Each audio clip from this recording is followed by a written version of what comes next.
So let me ask you a question. If this virtuous wife, whom we have just talked about, and we have tried to decipher where her virtue came from her works. If this virtuous wife,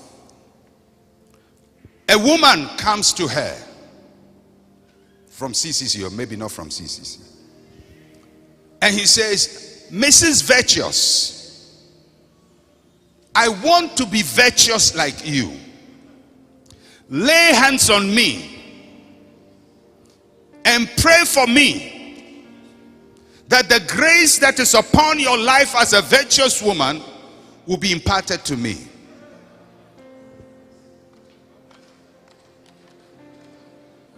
Would that recipient become virtuous?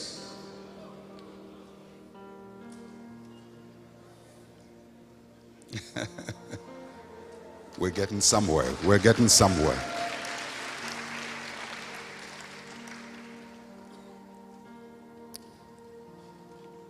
Now, if she became virtuous by prayer, then she can impart her virtue by prayer. Is that not so? If she became virtuous by prayer, then she can lay hands on people and say, receive it, virtue. And they'll be virtuous wives. But if she didn't receive it by prayer, then she cannot impart it by prayer. She can only impart it by the way she received it. She received it by works, and she can impart it by works. Are you following me closely?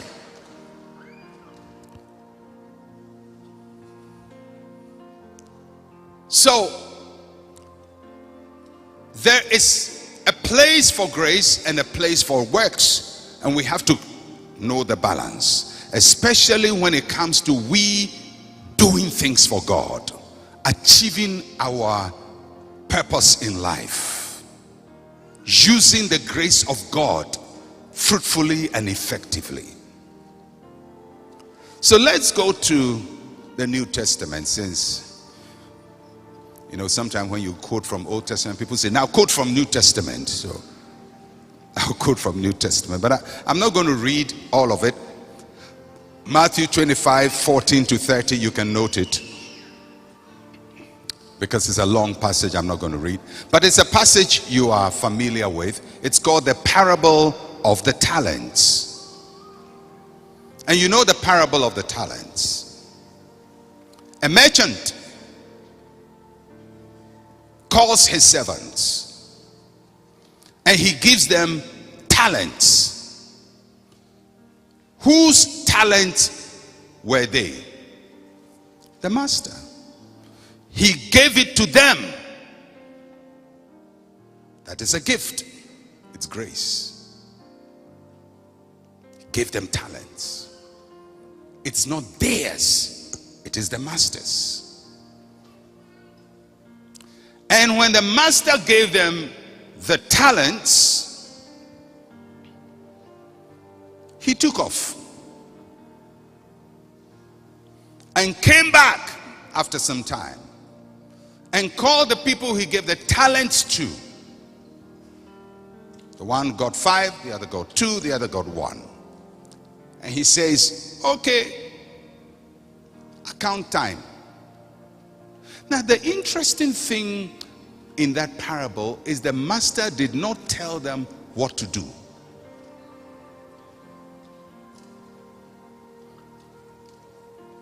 But he judged them anyway.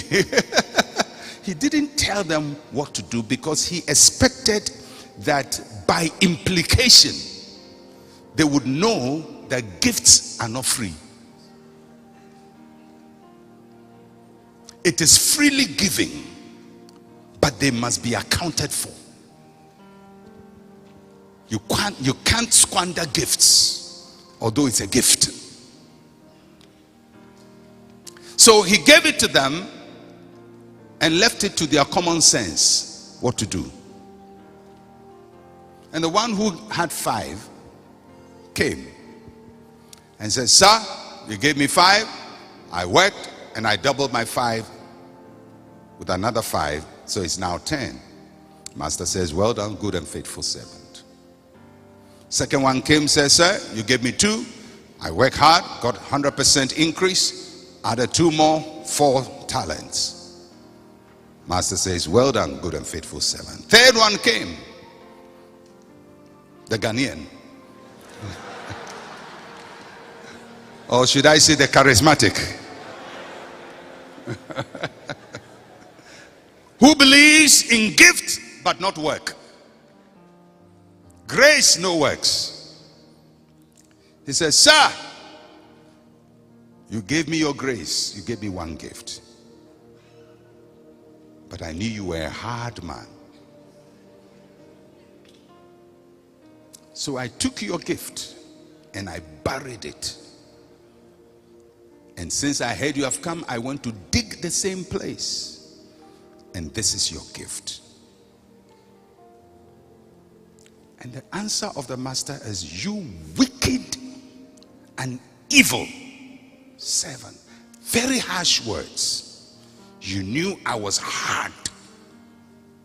At least you understood my character, that I am profit-minded. You knew that I will be looking for profit. But you gave me grace. I gave you gift and you gave me back gift. Wickedness. So what's the lesson of this parable? That God does not judge grace. He judges works.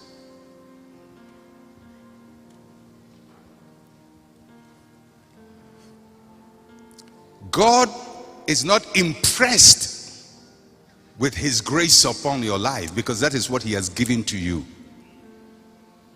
What impresses God is the work you have done that he didn't give you, but which you have created. That is what impresses God. God does not reward grace. He rewards work. God gives us gifts and grace, but works make us successful.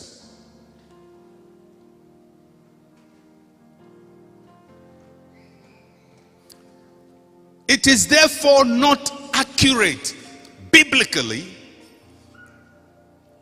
both from the Old Testament and the New Testament, but particularly in the New Testament, it is therefore not accurate for somebody who has achieved something to say it is all grace.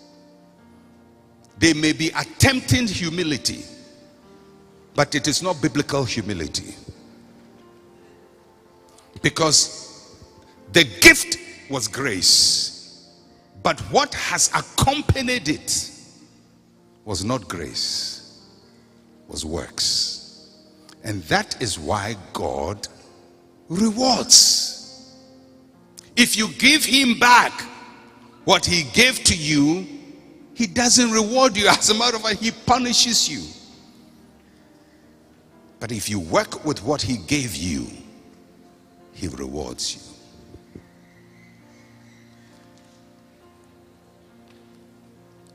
So these days, among charismatics, my people,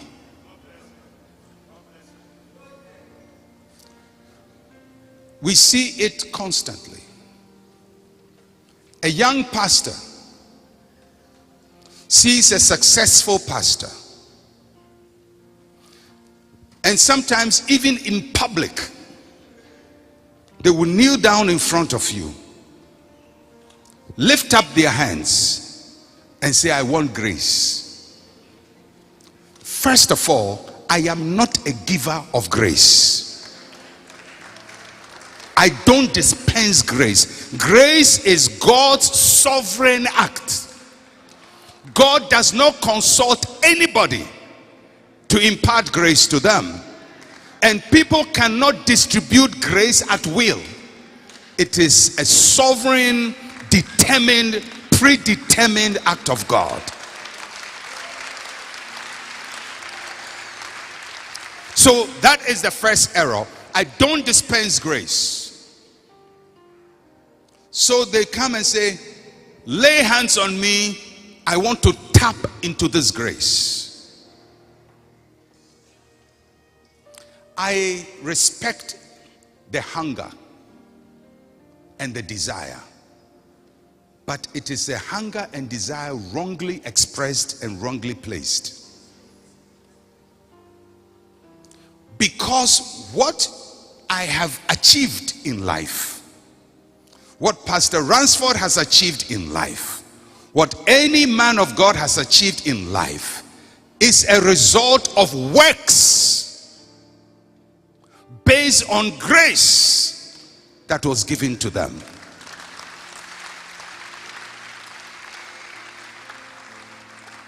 So what you should come to me looking for is not impartation, because what I have done with my life, I didn't get it by impartation.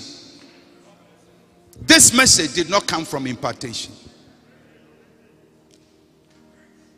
It did not come from grace. This message. It came from works.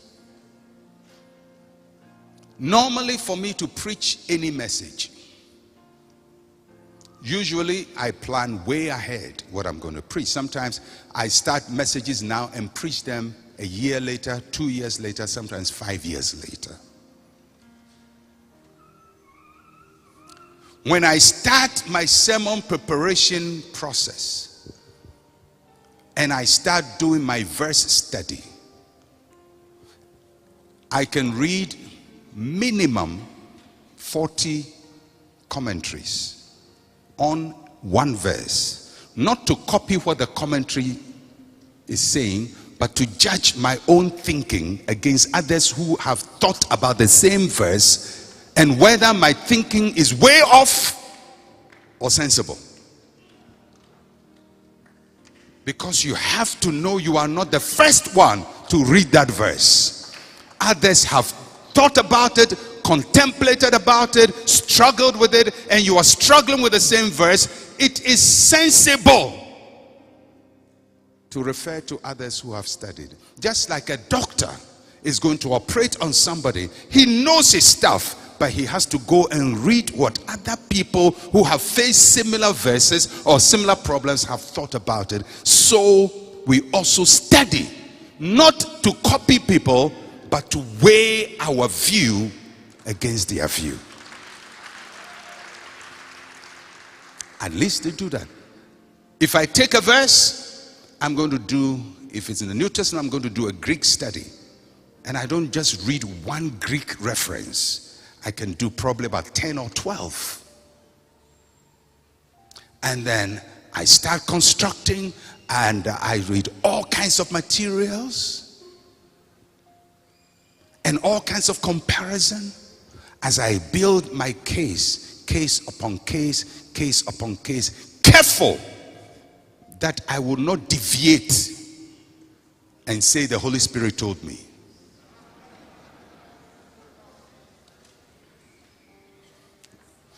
I don't preach it on the spur of the moment. Everything I'm preaching here is written down. Because I don't trust my memory. Some people say, when you are preaching, just open your mouth, God will give you utterance. That's why people preach rubbish. Because when you open your mouth and nothing is coming, you have to say something.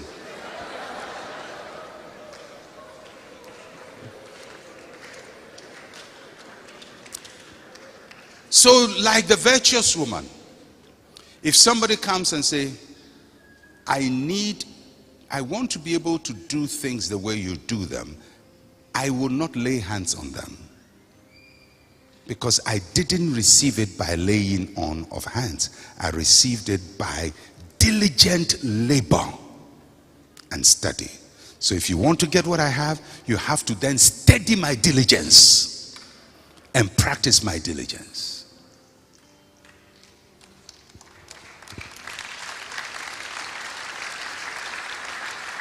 There is too much emphasis on impartation because people want to receive freely and not work. And I've said it before. If the great footballer, Ronaldo, or if you prefer Messi, either of them, or Abedi Pele, you know, if any great footballer, a young footballer comes and say, Mr. Cristiano, Mr. Messi, Mr. Pele, I want to be like you. I kneel down, please lay hands on me and impart your skills to me. Do you think that person would become a great footballer? But if they said, I want to study your exercise regime, your training regime, I'm going to watch every tape of yours, I'm going to watch how you pass, I want to watch your ball control, and I'm going to study you like crazy. Even if they don't become like him, they will acquire so much from him to add to what they have, to their grace, and become successful also.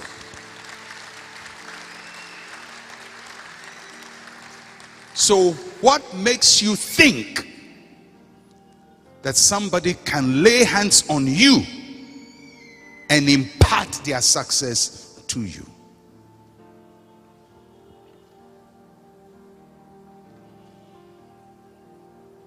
Because people say, I tap into your grace.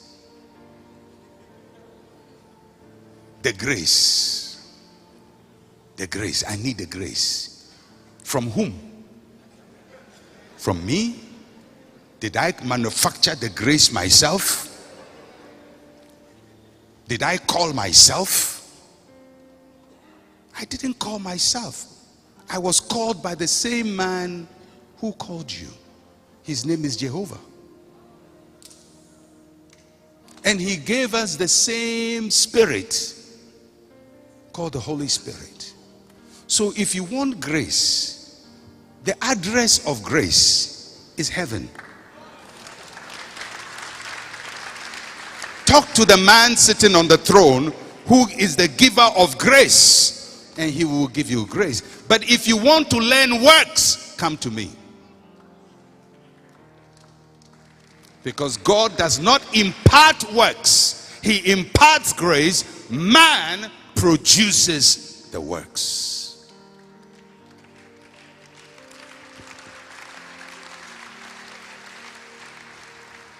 So how many of